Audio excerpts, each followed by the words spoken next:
First they say, "Sir, how do you do it? How do you wake up in the morning and put on your pants?" And I say, "Well, I don't think about it too much. I don't want to think about it, because if I think about it too much, maybe I won't want to do it. But I love it because we're going to do something for this country that's never been done before, because this country is finished if we don't win." I mean, what? Could the contrast be any more stark between President Biden's speech at Valley Forge, talking about we the people, talking about how American democracy is so important, versus Donald Trump talking about me, and pulling up his pants? Let me just show you these moments from Donald Trump's most recent speech. Sweaty, unhinged. He looks like he's in a panic. Then I want to make a broader point here about how both of these speeches have been covered by the media and why it is so important that we at the MeidasTouch Network and this community that you created gets the word out about what is going on here. Here, Donald Trump basically whines and complains to the people in the Iowa speech that he doesn't want to be there. Play this clip. You know what I have to do? I have to make speeches in Iowa tomorrow. I have to go to work. Oh, I could be home in one of those beautiful places. No, but I have to. Here, Donald Trump asks basically the people in Iowa to essentially commit a crime. Play this clip. And we're not going to let it happen again. You should all stay in those voting booths. You should stay there and watch. And if you see bags of crap coming into the voting areas, you got to stop it. You can't let it happen, because these guys are crooked as hell. They know how to cheat, and they have no shame. They have no anything. They are crooked as hell, and you can't let it happen. Donald Trump shares his view about magnets. Play this clip. It didn't work. They had an almost $1 billion cost overrun on the magnetic elevators. Think of it, magnets. Now, all I know about magnets is this. Give me a glass of water. Let me drop it on the magnets. That's the end of the magnets. Why didn't they use John Deere? Why didn't they bring in the John Deere people? Do you like John Deere? I like John Deere. Again, Donald Trump just talking about me. He says that it was never his plan to be indicted. Play the clip. But I have worse than Al Capone, okay? And he's about as bad as you get, right? He was a mean guy.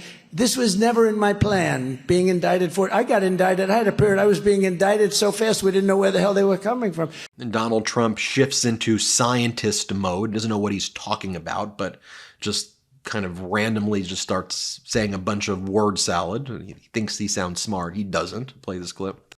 Over the seas, and it comes right over our land. And then they want us to have clean. I say, wait a minute, we're going to be clean, but it's all flying. Just remember that. Does that make sense?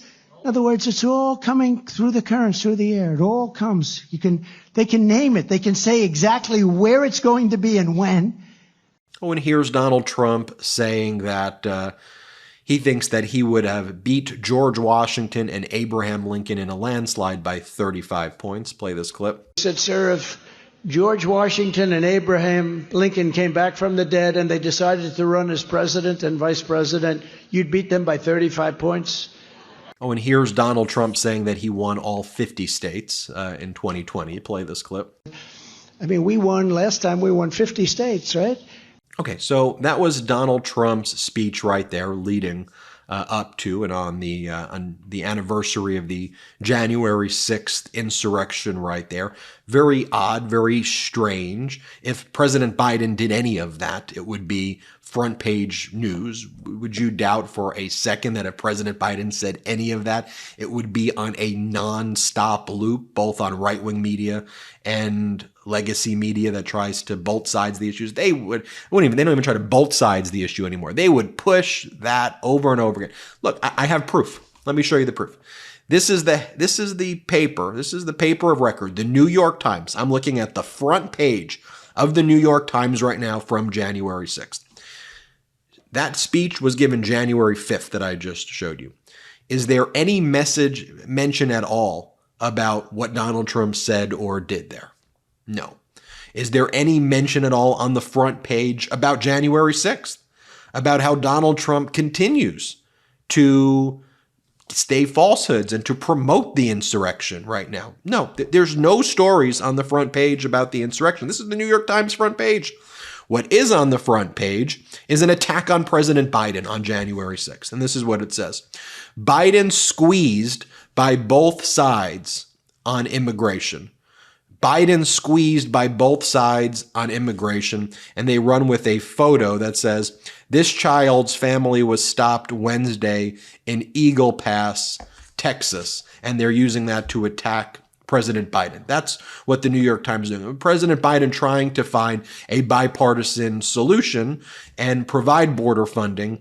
Then the New York Times attacks President Biden for that. That's the front page right there. And you may go, yeah, but Donald Trump didn't say. What was relevant about anything that Donald Trump said there, Ben, that it should go on the front page of the New York Times? Well, I think a lot, but how about this? How about Donald Trump in that same speech on the anniversary or the day before the anniversary of the January 6th insurrection, called the January 6th insurrectionists hostages? Here, play this clip. And we're not going to stand for it. And all of that stuff is going to be written out on day one. It's all going out. You know the steps when you make your speech in front of millions of people and you're making the beautiful speech, looking down to the white. That was one of the great scenes I've ever seen. By the way, I think J6 had an equal amount of people. It's the biggest crowd I believe I ever spoke to. You never hear about that, do you? You have the hostages, the J6 hostages, I call them. Nobody's been treated ever in history so badly as those people. Nobody's ever been treated in our country. Or how about Donald Trump on the day before the anniversary of the January 6th insurrection, Trump saying that the insurrection was caused by Antifa and the FBI. Play the clip. And those people have to be, many of them, I guess there's some. By the way, there was Antifa and there was FBI. There were a lot of other people there too, leading the charge. You saw the same people that I did. But just as now, if President Biden said anything like that, do you think that it would be on the front page of the New York Times? I think absolutely it would be on the front page. How about the way the New York Times covered Donald Trump's speech right after all of those things that I just showed you? This was the other New York Times headline for online, for digital. You may go, well, Ben, that's the paper. That's the front page. By the way, if you want to know where the New York Times talks about January 6th in that paper, it was on page 12. The anniversary of the insurrection first appears on page 12 on January 6th itself. But right after Donald Trump's speech, here's how the New York Times covered it. Trump responds to Biden's speech, calling him a threat to democracy. Mr. Trump, campaigning in Iowa, suggested that Mr. Biden was trying to divert focus away from such issues such as the economy. What does it even mean? That the economy is doing well now? That the stock market's reached record highs? That President Biden's gotten inflation under control? That Donald Trump caused by adding $8 trillion of debt? That GDP growth for the third quarter was anywhere between 4.9 and 5.2%, setting records? That there's record low unemployment? That there's record job creation? I mean, every aspect of this headline is maddening, but that's how the New York Times covers it. And there's no even mention of President Biden's historic speech at Valley Forge on that front page. No mention it, just an attack on President Biden, saying that both sides don't like what President Biden is doing on immigration while he's trying to find consensus. But you take a look at President Biden's speech right here, and let me just show you some of the key points. We covered it live here on the MeidasTouch Network because things like that matter. Here's what President Biden says about political violence in America. Play this clip. They weren't there to uphold the Constitution. They were there to destroy the Constitution. Trump won't do what an American president must do. He refuses to denounce political violence. So hear me clearly. I'll say what Donald Trump won't. Political violence is never, ever acceptable in the United States political system. Never, never, never. It has no place in a democracy, none. You can't be pro-insurrectionist and pro-American. And here's what President Biden says the difference between his campaign and Donald Trump's campaign is. Play the clip. The choice is clear.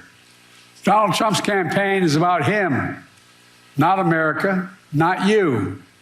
Donald Trump's campaign is obsessed with the past, not the future. He's willing to sacrifice our democracy, put himself in power. Our campaign is different. For me and Kamala, our campaign is about America. It's about you. It's about every age and background that occupy this country. It's about the future we're going to continue to build together. And our campaign is about preserving and strengthening our American democracy. And here's what President Biden says about Donald Trump going around and mocking the fact that one of Trump's own supporters almost killed Nancy Pelosi's husband. Play this clip. You can't be pro-insurrectionist and pro-American. And yet Trump and his MAGA supporters not only embrace political violence, but they laugh about it. At his rally, he jokes about an intruder whipped up by the big Trump lie, taking a hammer to Paul Pelosi's skull and echoing the very same words used on January 6th. Where's Nancy? And he thinks that's funny. He laughed about it. What a sick... My God.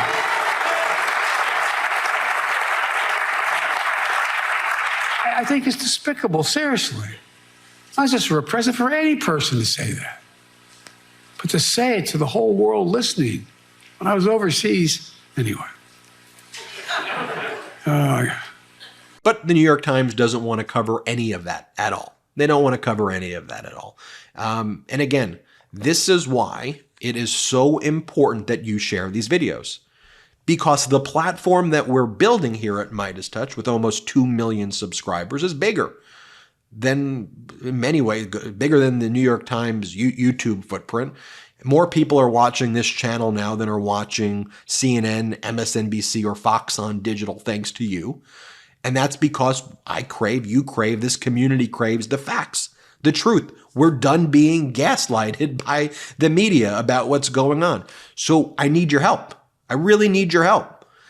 Take this video and share it. Put a comment below of how many people you've shared it with and what their reactions are. Share it with 1 person, 5 people, 10 people, 20 people, as many as you can. Share this YouTube channel with as many people as you can. Let's keep making sure that these facts get out and that more people keep watching this than the legacy media. It's that simple. That is our task that we need to be involved in together, and we will accomplish that together, okay? And we're going to work together, this community that you created, to support, protect, and defend our democracy by sharing this at a grassroots movement level, thanks to you. So that's my request. And let me know if you've done that in the comments below. Hit the thumbs up, like button. That helps as well. And subscribe to this channel. Thank you so much and have a great day. Thanks so much for watching. We're only a few subscribers short of 2 million subs. Please subscribe right now to the MeidasTouch YouTube channel for free and help us grow this unapologetically pro-democracy network.